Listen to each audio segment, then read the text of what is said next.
नमस्कार दोस्तों, CDRK Saini BEd classes YouTube channel पर आप सभी का हार्दिक स्वागत है, अभिनंदन है। देखिए, हम अध्ययन कर रहे हैं जेंडर विद्यालय और समाज। जेंडर विद्यालय और समाज पेपर के अंतर्गत आज की क्लास में हम विद्यालय प्रबंधन में लैंगिक असमानता। देखिए, जो हमारा स्कूल होता है उस स्कूल के प्रबंधन में, देखिए स्कूल प्रबंधन में हमें कई व्यवस्थाएं करनी होती है और उन व्यवस्थाओं में जेंडर संबंधी या लैंगिकता पर आधारित कई प्रकार के भेदभाव किए जाते हैं, कई प्रकार की असमानताएं की जाती है। उन असमानताओं पर हम चर्चा करेंगे, तो आप सब बने रहें हमारे साथ हमारे YouTube चैनल पर। और यदि आप हमारे YouTube चैनल पर पहली बार आए हैं तो हमारे YouTube चैनल को सब्सक्राइब करें और पास ही बने बेल आइकन के बटन को दबा देवे, जिससे हमारे द्वारा जब भी न्यू वीडियो अपलोड किया जाए या लाइव क्लास चलाई जाए तो उनके नोटिफिकेशन आपको मिल सके और आप परीक्षा की अच्छी तैयारी कर सके। देखिए, विद्यालय समाज का एक महत्वपूर्ण अंग होता है, जिसके माध्यम से छात्र छात्रा ज्ञान ग्रहण कर अपना भविष्य निर्माण करते हैं तथा देश के विकास में सहयोग प्रदान करते हैं। देखिए, भारतीय समाज हो या वैश्विक समाज हो, विद्यालय एक ऐसा अंग है जहां पर सभी बालक बालिकाओं को शिक्षा प्रदान की जाती है और वहां पर शिक्षा प्राप्त कर, ज्ञान प्राप्त कर बालक अपना फ्यूचरकृत विकास करता है, उनके जीवन के उद्देश्य आकांक्षाओं को पूरा करने का प्रयास करता है। तो यहाँ पर विद्यालय एक सामाजिक विकास का महत्वपूर्ण अंग माना गया है। विद्यालय के माध्यम से विभिन्न क्षेत्रों में प्रबंधन एवं योजनाओं के क्रियान्वयन का ज्ञान भी मिलता है। देखिए, जब हम प्रारंभिक जीवन में विद्यालयों के माध्यम से शिक्षा ग्रहण करते हैं तो वहां पर हमें कई प्रकार के प्रबंधन और योजनाओं के क्रियान्वयन के बारे में हमें पता लगता है। हम जब छात्र अवस्था में होते हैं तो वहां पर देखते रहते हैं कि विद्यालय में किस प्रकार प्रबंधन व्यवस्था की जाती है, और जब हम महाविद्यालय स्तर पर आते हैं और बीएड प्रशिक्षण के दौरान जब हमें सिखाया जाता है, क्योंकि हम सब अध्यापक बनने जा रहे हैं और अध्यापक ही विद्यालय में प्रबंधन व्यवस्थाएं करता है। तो विद्यालय प्रबंधन संबंधी जो भी क्रियान्वयन करना है, किस तरह विद्यालय में व्यवस्थाएं करना है, ये सब एक अध्यापक को जानना अति आवश्यक होता है। तो विद्यालय प्रबंधन व्यवस्थाओं और योजनाओं के क्रियान्वयन के बारे में हमें विद्यालयों के माध्यम से ही जागरूकता आती है, उनका ज्ञान मिलता है। विद्यालय में कई प्रकार की जेंडर संबंधी असमानताएं व्याप्त होती है। देखिए, जिनमें से एक है विद्यालय प्रबंधन। हम लाभ चाहें विद्यालय में जेंडर संबंधी समानताओं को लाने का प्रयास करते हैं, लेकिन फिर भी विद्यालय प्रबंधन व्यवस्थाओं में जेंडर संबंधी असमानताएं व्याप्त होती है। विद्यालयों में बालक और बालिका में जेंडर संबंधी असमानताएं की जाती है, भेदभाव किए जाते हैं, उन्हीं के बारे में हम चर्चा करेंगे। तो इसमें देखिए, पहली असमानता या भेदभाव है विद्यालय प्रबंधन व्यवस्थाओं में पुरुष प्रशासकों एवं शिक्षकों को अधिक महत्व दिया जाता है। देखिए, पहली बात तो जब भी हम विद्यालय प्रशासन की बात करते हैं, व्यवस्थाओं की बात करते हैं, तो पुरुष अध्यापकों या मैनेजमेंट कमेटी होती है, उस मैनेजमेंट कमेटी में पुरुषों को अधिक महत्व दिया जाता है, जबकि महिला चाहे शिक्षक हो या मैनेजमेंट कमेटी में सदस्य हो, वहां पर महिलाओं को कम महत्व दिया जाता है, अधिक महत्व पुरुषों को दिया जाता है। विद्यालय प्रबंधन व्यवस्था अंतर्गत अधिकांश कार्य पुरुषों को ही प्रदान किए जाते हैं। देखिए, विद्यालय प्रबंधन में कई ऐसे कार्य करने होते हैं जो अति आवश्यक होते हैं, चाहे विद्यालय के अंदर या बाहरी प्रबंधन व्यवस्थाएं हों। विद्यालय का संचालन हमें करना है तो हमें आंतरिक व्यवस्थाओं के साथ साथ बाह्य व्यवस्थाएं भी करनी होती है।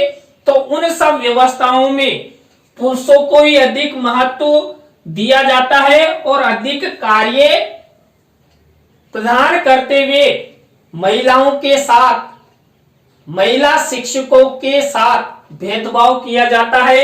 विद्यालय प्रबंधन व्यवस्था अंतर्गत कर्मचारी नियुक्तियों में भी जेंडर आधारित भेदभाव किया जाता है। देखिए, जब हम विद्यालय प्रबंधन करते हैं और उस विद्यालय प्रबंधन व्यवस्थाओं के अंतर्गत कर्मचारियों की आवश्यकता होती है, जैसे चपरासी है या शिक्षक हैं, तो वहां पर भी जब नियुक्ति प्रक्रिया होती है, उस नियुक्ति प्रक्रिया में जेंडर संबंधी भेदभाव स्पष्ट रूप से देखा जा सकता है।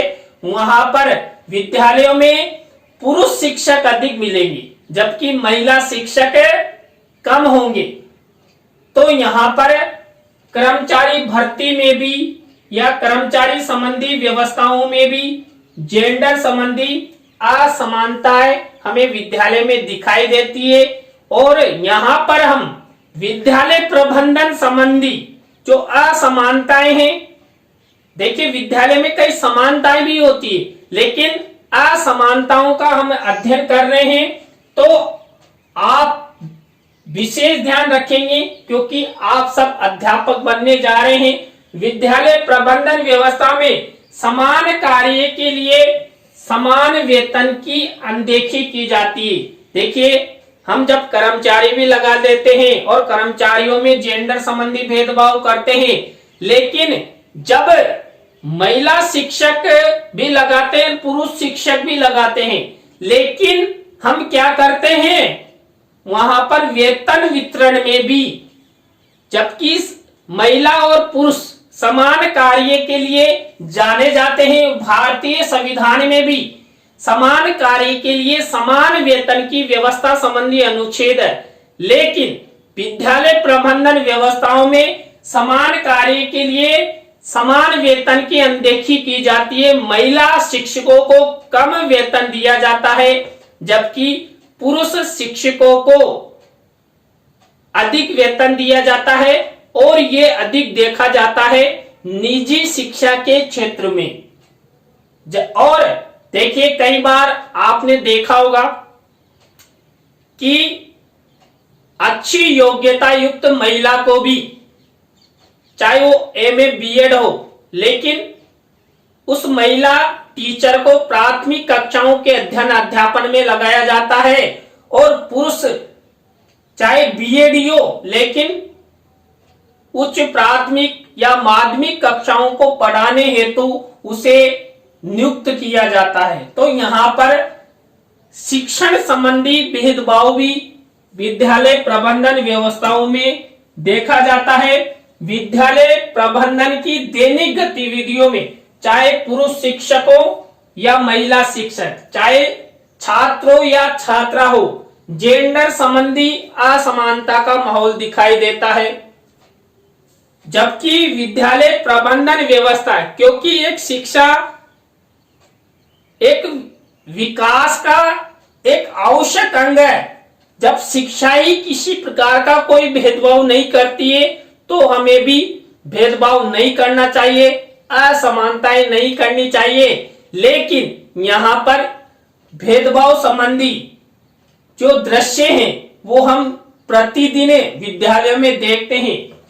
कई ये तो देखिए यहाँ पर वेतन संबंधी महीने में एक बार दिखाई देता है, लेकिन विद्यालयों में हम प्रबंधन व्यवस्थाओं अंतर्गत दैनिक गतिविधियों अंतर्गत कई ऐसे कार्य करते हैं और उन कार्यों में भी प्रतिदिन जेंडर संबंधी भेदभाव दिखाई देता है।